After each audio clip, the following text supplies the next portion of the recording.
హరే రామ హరే కృష్ణ అనేది ఒక పాట కంటే ముందు 16 పదాల వైష్ణవ మహామంత్రంగా పిలువబడుతుంది.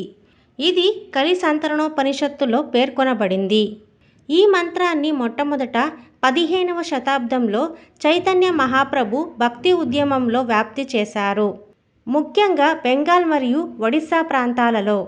ఆయన ఈ మంత్రాన్ని ప్రపంచవ్యాప్తంగా ప్రతి పట్టణం, గ్రామంలో ప్రచారం చేయాలనే మిషన్ను ప్రారంభించారు.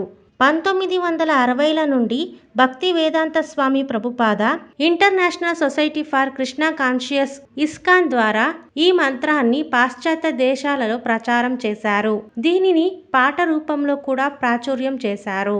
కాబట్టి ఈ మంత్రాన్ని కనిపెట్టిన వ్యక్తి ఎవరని స్పష్టంగా చెప్పలేనప్పటికీ చైతన్య మహాప్రభు దీనిని వ్యాప్తి చేయడంలో కీలక పాత్ర పోషించారు.